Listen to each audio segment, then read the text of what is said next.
Приветствую, друзья! Наушники Vivern Pro от дочерней компании Kenera лично меня привлекли, конечно же, своей ценой и съемной конструкцией микрофона. Ну и само название Vivern, естественно, вызывает некоторый интерес. В общем, сегодня будем разбираться с ультрабюджетной новинкой от бренда Celeste. Собственно, поехали!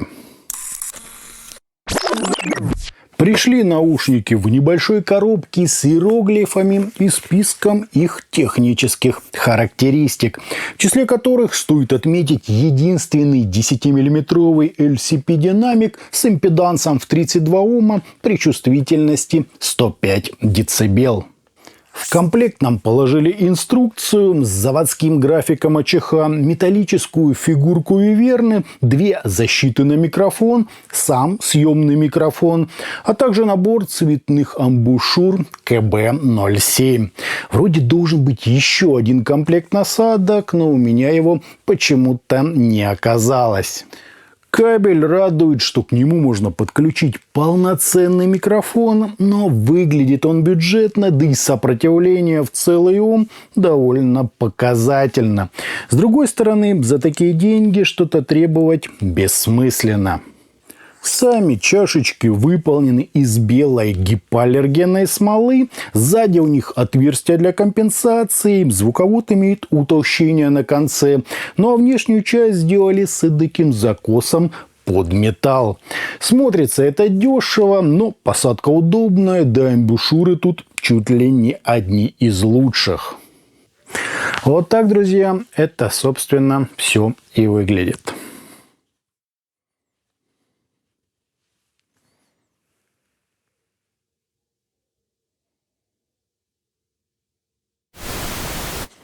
Перевешивает микрофон, прям болтается. То есть с микрофоном как-то не очень. По измерениям здесь средний по скорости затухания импульс, незначительные расхождения между каналами и искажения в пике, достигающие всего 0,17%, что прямо-таки круто. Фаза ведет себя естественно, а затухания на 30 и 60 дБ идут практически без возмущений.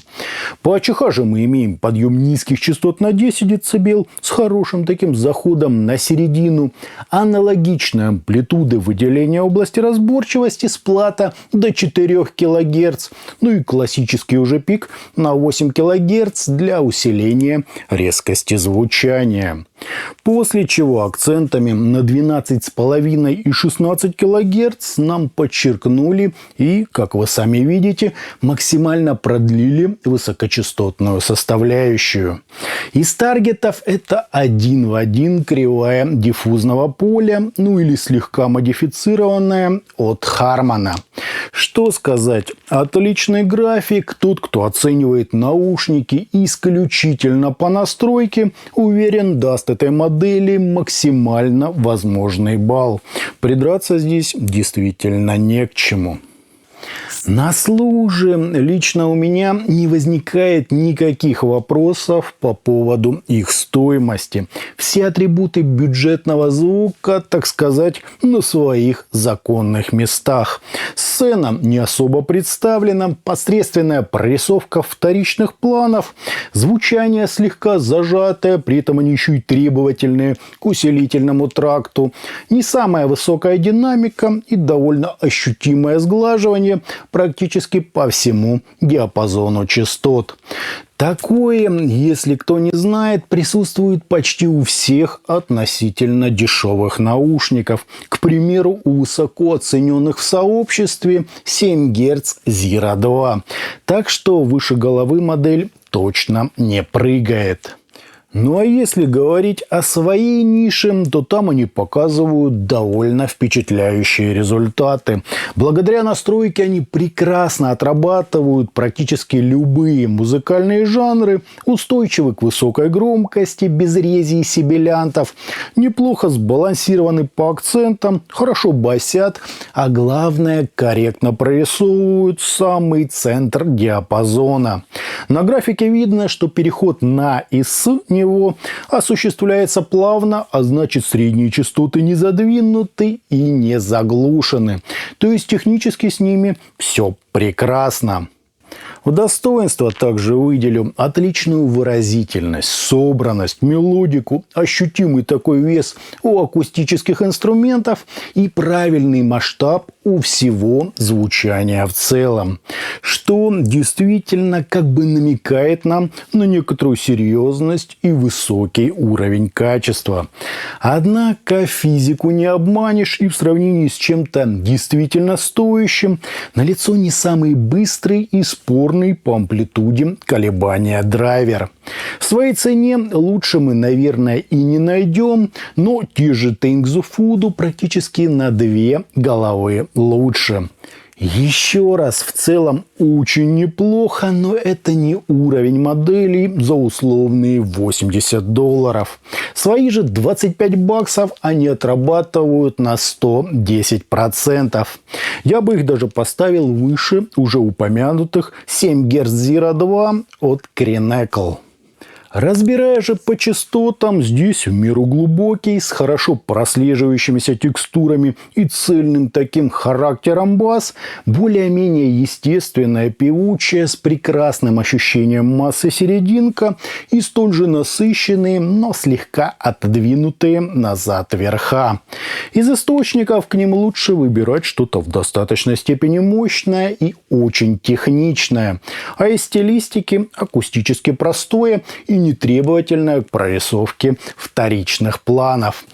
Конечно, мало кому придет в голову покупать наушники за $25, чтобы внимательно выслушивать симфонический оркестр. Это больше для чего-то современного или, например, тяжелого. Но с моей стороны я должен вас предупредить. А вообще их звук мне, откровенно говоря, понравился. И это с учетом, что я уже давно и сильно избалован моделями за $100+.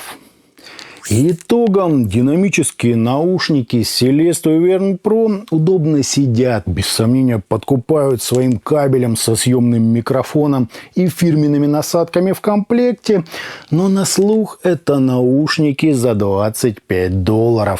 Какую-то акустически сложную музыку они едва ли вам на должном уровне раскроют.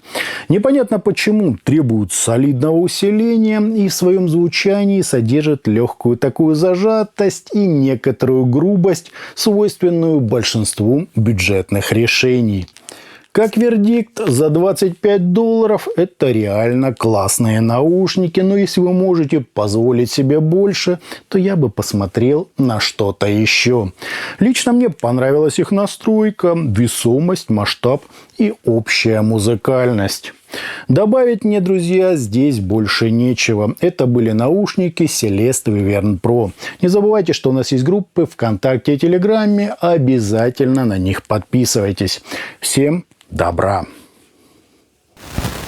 Тестируем качество записи микрофона, встроенного в наушники Wyvern Pro от компании Celeste. Вот, собственно, так он и записывает.